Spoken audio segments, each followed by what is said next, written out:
As far as LinkedIn goes, people always get a little bit nervous about this and thinking, who should I reach out to? What's appropriate?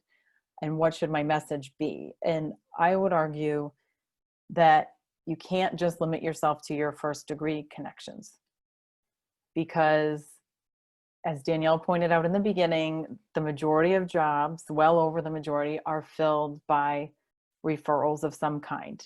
It's not your best friend most of the time. It's somebody you might have had brief interaction with on LinkedIn or email, maybe phone, maybe coffee.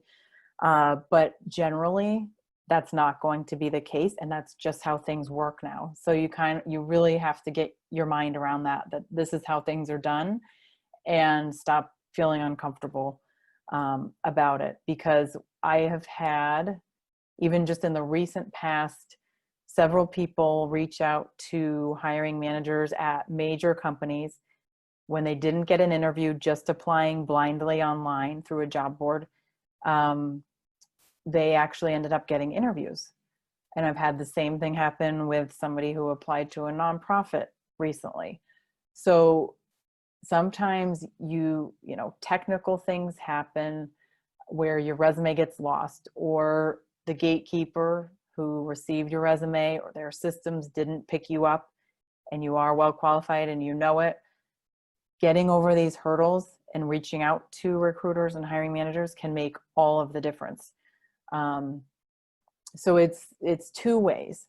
You want to be contacting the people you know, and then people who know the people you know that are relevant, of course, not just everybody and their mother, but the people who are relevant to where you're trying to go, who've held those jobs or worked in those companies, and have meaningful conversations, ask meaningful questions, not just asking for help.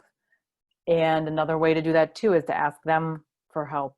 I mean, if you can help them as well to make you feel a little bit more comfortable, you're offering your help or introductions to your network as well. But you also need to really think about reaching out to recruiters and hiring managers. And the way to do that is to, as you would with a first degree connection, or even a second degree where you've had an introduction or can mention you both know John Smith, you really need to lead with empathy and make your messaging less about, I'm looking, I was laid off and I'm looking for a job. Can you please help me? Or do you know of opportunities? Just keep my resume on file. That is not the right approach. I have not seen that work unless you have a job that almost nobody else has. That is just not going to work. It's going to turn people off. So the right way to do it is really to connect with people. And ask them how they are, tell them why you're reaching out specifically to them, tell them what your question is about, and ask not necessarily for a ton of their time on the phone or for coffee or a video call. You want to just ask if you can ask them some more questions about, and you have to tell them what it's about.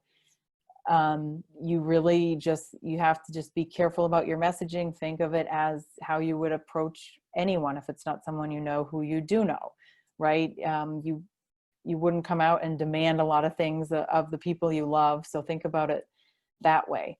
And I think the more personal you make it, all the evidence that I've seen has resulted in people getting more responses. And especially, again, during a time like the pandemic, that empathy is super important.